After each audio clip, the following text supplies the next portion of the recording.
엔비디아 주가가 최근 흔들리면서 시장에서는 실적이 생각보다 안 좋은 거 아니야? 라는 걱정이 나왔는데요. 뱅크 오브 아메리카는 시장이 엔비디아의 숫자를 제대로 보고 있지 않다고 말합니다. 같이 천천히 살펴볼게요. 엔비디아의 주가가 최근 하락한 이유를 두고 BofA는 투자자들이 엔비디아의 재무 숫자를 잘못 해석하고 있다고 지적했어요. 예를 들어 엔비디아의 자유현금 흐름은 최근 분기에서 크게 증가했는데 이건 회사가 실제로 손에 쥐는 남는 돈이 많아졌다는 의미라 매우 긍정적인 신호예요. 그런데도 시장은 재고가 늘었다, 매출 채권이 늘었다 같은 항목들을 보고 부정적으로 반응하고 있죠. 하지만 BofA는 이게 문제의 신호가 아니라 오히려 엔비디아가 복잡하고 고가의 시스템을 만들기 위해 미리 준비하는 과정일 수 있다고 분석했어요. 그래서 BofA는 엔비디아에 대해 매수 의견을 유지하고 목표가도 그대로 제시했습니다. 왜 이 내용이 중요하냐면 엔비디아는 지금 AI, 반도체 시장에서 손꼽히는 핵심 기업이라 숫자를 어떻게 해석하느냐가 시장 전체 분위기에도 큰 영향을 미치기 때문이에요. 자유현금 흐름은 영업하고 투자하고 난 후 실제로 기업이 남기는 돈이라 회사가 얼마나 여유 있는지를 보여주는 지표고 재고나 매출 채권이 늘어나는 것도 기업 상황에 따라 꼭 나쁜 의미는 아니거든요. 예를 들어 재고가 늘면 보통 물건이 안 팔리나? 라고 생각하지만 엔비디아 같은 회사는 큰 주문이나 새로운 제품 라인을 준비하면서 재고가 늘어날 수 있어요. 매출 채권 증가도 돈을 못 받고 있나?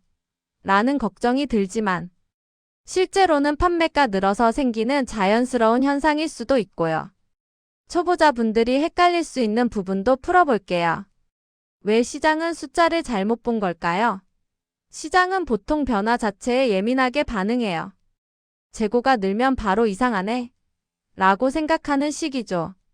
하지만 숫자의 배경, 즉 왜 늘었는지를 이해하는 게 훨씬 더 중요해요. 그리고 자유현금 흐름은 왜 중요하냐면 회사가 실제로 어떤 위기 상황이 와도 버틸 수 있는 힘, 새로운 기술 개발에 투자할 수 있는 여력을 결정하기 때문이에요. 그렇다면 투자자는 무엇에 주목해야 할까요? 숫자 하나만 보고 판단하는 게 아니라 그 숫자 뒤에 있는 흐름과 맥락, 앞으로의 수요, 제품 로드맵, 실질적인 현금 창출 능력을 함께 보는 게 핵심입니다. 오늘 내용을 정리해보면 엔비디아 주가가 잠시 흔들린 건 일부 숫자에 대한 시장의 부정적 해석 때문이지만 BofA는 그 해석이 틀렸다고 보고 있어요. 엔비디아의 강한 수요 신호와 높은 자유현금 흐름은 오히려 긍정적으로 봐야 한다는 거죠. 다시 말해 숫자만 보고 걱정하긴 이르다, 놓치고 있는 좋은 신호들이 있다는 분석입니다. 물론 어떤 투자도 리스크는 있어요. 전망대로 실제 결과가 나올지는 아무도 확신할 수 없으니까요.